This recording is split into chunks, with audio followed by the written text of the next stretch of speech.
Bank math আসলে আমরা ম্যাক্সিমামই না বুঝে করি। তো না বুঝে যদি করি পরীক্ষায় গিয়ে তখন আর পারা যায় না। বুঝে, বুঝে করতে হবে, একদম ক্লিয়ার কনসেপ্ট থাকতে হবে। দিনের আলোর মতো পরিষ্কার থাকতে হবে বিষয়টা। আমরা এমনই ২ টা প্রশ্ন করব।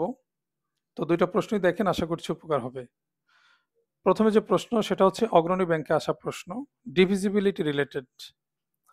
প্রশ্নটা বলছে কি, if the number 481*673 is completely divisible by 9, মানে এই যে সংখ্যাটা আমরা দেখতে পাচ্ছি, এই পুরো সংখ্যাটা হচ্ছে ৯ দ্বারা বিভাজ্য। ৯ দ্বারা বিভাজ্য মানে ৯ দিয়ে ভাগ করলে মিলে যায়। যেমন আমি যদি বলি ৯ দিয়ে একটা সংখ্যা ২৭, ৩ নং ২৭। এই যে ভাগশেষ শূন্য আসছে, ভাগশেষ শূন্য হওয়া মানেই হলো মিলে যাওয়া। তার মানে আমি বলতে পারি 27 ইজ কমপ্লিটলি ডিভিজিবল বাই 9, অর্থাৎ ভাগ করলে যদি কখনো শূন্য আসে তার মানে সেটা ডিভিজিবল বলা যায়। দেন দ্য স্মলেস্ট হোল নাম্বার, তাহলে সবচেয়ে ছোট হোল নাম্বার কত হবে ইন প্লেস অফ স্টার, এই স্টারে সবচেয়ে ছোট সংখ্যা কত হবে, এটা কোশ্চেন। এখন ৯ দিয়ে ডিভিজিবল হওয়ার শর্তটা কি বা রুলটা কি সেটা আমাকে জানতে হবে।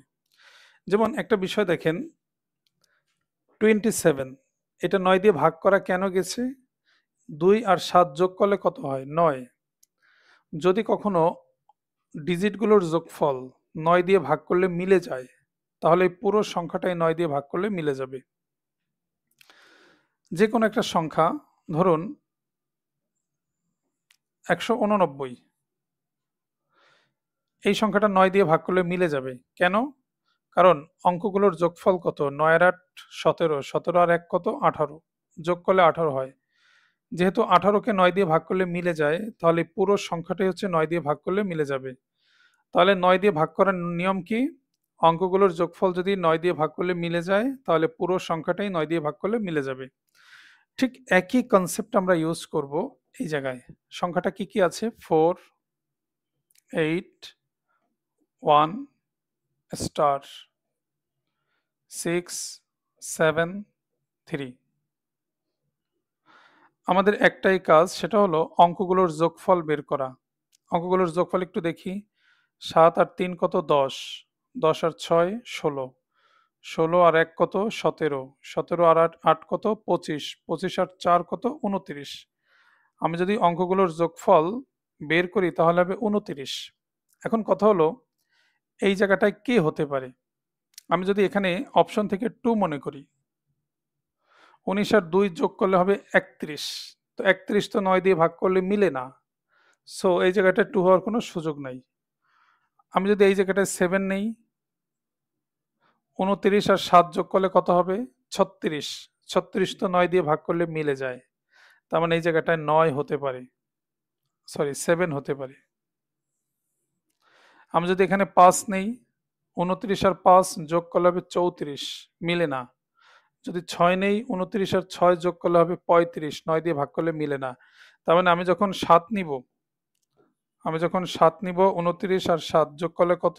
৩৬, যেটা ৯ দিয়ে ভাগ করলে মিলে যায়, মানে ৪ নং ৩৬ মিলে যায়। তাহলে প্রশ্ন বলছে যে স্টারের জায়গায় কত হবে? তাহলে স্টারের জায়গা হবে 7, এটাই হবে প্রশ্নের অ্যান্সার। আশা করি পুরোপুরি ক্লিয়ার এই প্রশ্নটা। তাহলে ৯ দ্বারা ভাগ করার ম্যাথ যখনই আসবে তখনই আমরা এই যে এইভাবে ছক্কা পিটাবো। প্রশ্নটা অগ্রণী ব্যাংকে আসা। পরের একটা গুরুত্বপূর্ণ প্রশ্ন আমরা দেখি, আর.এস. আগরওয়াল স্যারের বইতে আছে প্রশ্নটা। চমৎকার একটা প্রশ্ন। দেখেন প্রশ্নটা দেখেই ভালো লাগছে। A 3-digit number 4A3,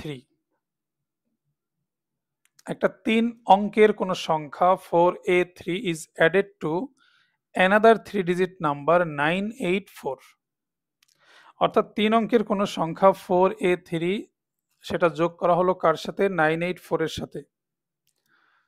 to give 13B7, তাতে রেজাল্ট পাওয়া গেল 13B7 পাওয়া গেল।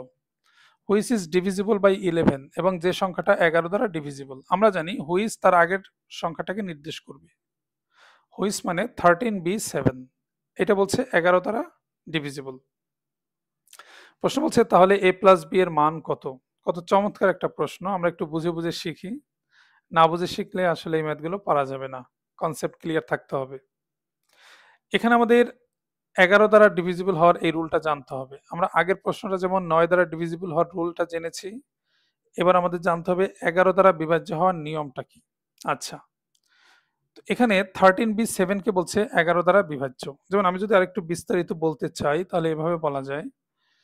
আমি যদি বলি 1331, আমি ভাগ করা ছাড়াই বলে দিতে পারি যে এই সংখ্যাটা 11 দ্বারা ভাগ করলে মিলে যাবে। মানে 11 দ্বারা বিভাজ্য। কিভাবে? 11 দ্বারা বিভাজ্য হওয়ার নিয়ম হলো ফার্স্ট সংখ্যাটা নিবেন, ৩ নাম্বার সংখ্যাটা নিবেন। অর্থাৎ প্রথম সংখ্যা তারপরে ৩ নাম্বার সংখ্যা নিয়ে যোগ করবেন। দেখেন যোগ করলে কত হয়? ৪। আর দ্বিতীয় সংখ্যা আর চতুর্থ সংখ্যা নিয়ে যোগ করবেন, দেখেন যোগফল হচ্ছে ৪। তার মানে কখনো যদি এমন হয় যে ১ নাম্বারে যে আছে তাকে নিব, ৩ নাম্বারে যে আছে তাকে নিব, এই দুটো যোগ করব। যোগফল যা আসে ২ নাম্বার সংখ্যা আর ৪ নাম্বার সংখ্যা যোগ করব। যদি দেখি যোগফলটা সমান, তাহলে এই পুরো সংখ্যাটাই ১১ দ্বারা বিভাজ্য। তো এখানে প্রশ্ন বলছে 13b7 11 দ্বারা বিভাজ্য। 13b7 বলছে 11 দ্বারা বিভাজ্য। তো আমি ওই কাজটাই করব। ১ নাম্বার আর ৩ নাম্বারটা নিব। ৭ আর ৩ যোগ করলে কত? ১০। এখন b এর জায়গায় কত হতে পারে? যেহেতু এখানে ১ আছে তাহলে নিশ্চয়ই b এর জায়গায় 9 হবে। কেন?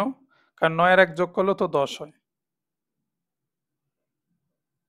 ভেরি সিম্পল না? ৭ আর ৩ যোগ করলে ১০ হয়। b যদি ৯ হয় তাহলে ৯ আর ১ যোগ করলে ১০ হয়। কারণ আমরা জানি যে সংখ্যা যোগ করলে সমান হতে হবে। তো b এর মান যদি 9 হয় তাহলে আমরা বলতে পারবো যে 1397 এই পুরো সংখ্যাটাই হচ্ছে 11 দ্বারা বিভাজ্য। ওকে। এখন প্রশ্নে কি বলছে?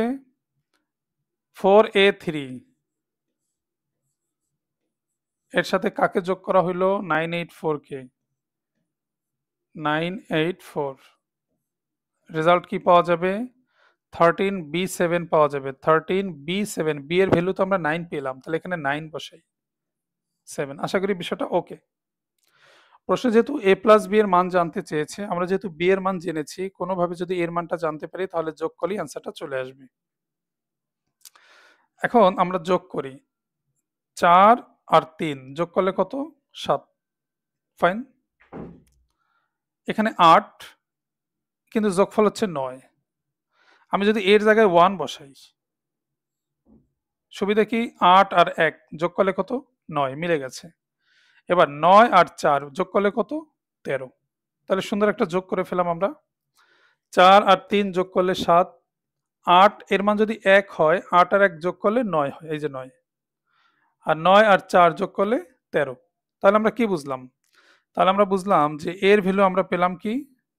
1। আর আগেই আমরা b এর ভ্যালু পেয়েছি কত? 9। প্রশ্ন বলেছে যে a প্লাস b এর ভ্যালু কত? তাহলে a প্লাস b এর ভ্যালু কত হবে? ৯ আর ১ যোগ করলে কত? ১০। তাহলে এটাই হবে এই প্রশ্নের অ্যান্সার। ভিডিওটি কেমন লাগলো? একটু যদি ভালো লেগে থাকে একটু লিখবেন যে কেমন লাগলো, বা আপনাদের কোনো পরামর্শ থাকলে সেটাও লিখতে পারবেন। এরকম নতুন নতুন ভিডিও পেতে আমার পেজটি ফলো বা লাইক দিবেন আশা করছি। যারা এরকম ব্যাংক ম্যাথ বুঝে বুঝে করতে চান তাদের জন্য একদম শুরু হচ্ছে নতুন একটা ব্যাচ অনলাইনে আগামী ১৩ই নভেম্বর। আপনার চাইলে সেখানে অ্যাডমিশন নিতে পারেন। বিস্তারিত ডেসক্রিপশন বক্সে দেওয়া আছে। সবাইকে অসংখ্য ধন্যবাদ।